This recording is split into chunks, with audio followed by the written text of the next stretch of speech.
हाय। तो आज हम लोग जानेंगे फाइबर के बारे में। जिस तरीके से मैक्रो और माइक्रो न्यूट्रिएंट हमारे बॉडी के लिए ज़रूरी होते हैं, उसी तरीके से फाइबर भी हमारे शरीर के लिए जो है आवश्यक होता है। मैक्रो न्यूट्रिएंट कौन-कौन से होते हैं? मैक्रो न्यूट्रिएंट आपका हो गया कार्बोहाइड्रेट हो गया, उसके बाद प्रोटीन हो गया और गुड फैट हो गया, ठीक है? ये हमारे मैक्रो न्यूट्रिएंट हो गए। माइक्रो न्यूट्रिएंट जो विटामिन्स, मिनरल्स होते हैं, ये माइक्रो न्यूट्रिएंट में आते हैं। उसी तरीके से जो है फाइबर हमारे बॉडी की डेली की आवश्यकता होती है। हमें मिनिमम 25 ग्राम फाइबर की आवश्यकता रोज़ की होती है। तो आज हम लोग फाइबर के बारे में ही जानेंगे। तो फाइबर जो होता है वो एक तरह का अनडाइजेस्टेड कार्बोहाइड्रेट ही होता है, ठीक? वो हमारे स्टमक से अनडाइजेस्टेड ही निकल जाता है। तो डिफरेंस क्या है फाइबर में और कार्बोहाइड्रेट में? तो कार्बोहाइड्रेट जो होता है वो टूटता है, वो ब्रेक डाउन करता है शुगर मॉलिक्यूल्स में, जिसको हम लोग ग्लूकोज कहते हैं। जबकि जो फाइबर होता है वो ब्रेक डाउन नहीं करता है शुगर मॉलिक्यूल्स में, वो अनडाइजेस्टेड ही हमारे बॉडी से पास आउट हो जाता है, निकल जाता है, ठीक। तो फाइबर होता क्या है? फाइबर एक तरह का सब्सटेंस होता है जो हमें प्लांट से प्राप्त होता है। एक तरह का जो फाइबर हम लोग कंज्यूम करते हैं उसको हम लोग डाइटरी फाइबर कहते हैं। जो फाइबर हम लोग खाते हैं उसको डाइटरी फाइबर कहते हैं। डाइटरी फाइबर होता है वो हमारी बॉडी से जो है बिना डाइजेस्ट हुए ही पास हो जाता है थ्रू डाइजेस्टिव सिस्टम, ठीक है। डाइटरी फाइबर जो होते हैं वो दो तरीके के होते हैं, एक सोलेबल फाइबर होता है और दूसरा इनसोलेबल फाइबर होता है। तो जो सोलेबल फाइबर होता है वो पानी में आसानी से घुल जाता है, जबकि जो इनसोलेबल फाइबर होता है वो पानी में आसानी से नहीं घुलता है। जो सोलेबल फाइबर होता है वो क्या करता है कि ब्लड में जो है आपका कोलेस्ट्रॉल का और शुगर का लेवल को कम करने में बहुत ज़्यादा सहायक होता है, बहुत ज़्यादा हेल्पफुल होता है। जबकि जो हमारा इनसोलेबल फाइबर होता है वो हम जो खाना खाते हैं, जो भी हम खाते हैं, कंज्यूम करते हैं, उसको वो मूव कराने का काम करता है थ्रू डाइजेस्टिव सिस्टम, और हमें ये कॉन्स्टिपेशन से बचाता है, ठीक। तो सोलेबल फाइबर हमें मिलता है chia seeds, nuts, blueberry, lentils, Apple और बीन, ठीक है। जबकि इनसोलेबल फाइबर जो है हमें मिलता है brown rice, legume, almond, walnut, seeds and fruits.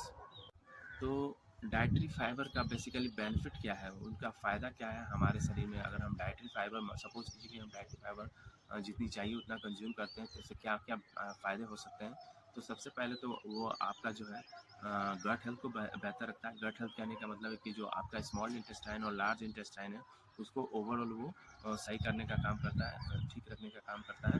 उसके अलावा आपके ब्लड शुगर लेवल को कम करने का काम करता है। जो आपके ब्लड में जो शुगर का लेवल जो इंक्रीज़ करता है उसको रिड्यूस करने का काम करता है।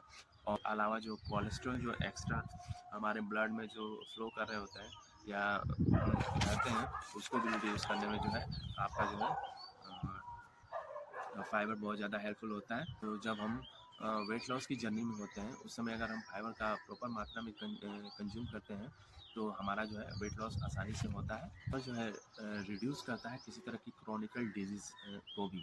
क्रॉनिकल डिजीज़ कहते हैं जो जैसे कि कोई पर्सन है लंबे समय से बीमारियों से ग्रसित है, वैसे डिजीज़ को हम लोग क्रॉनिकल डिजीज़ कहते हैं, जो जनरली क्योर नहीं होता है। बट अगर आप प्रॉपर मात्रा में फाइबर का यूज़ करते हैं तो क्या होता है कि वो in due course of time कुछ समय के बाद जो है वो आपको धीरे धीरे कंट्रोल होने लगता है।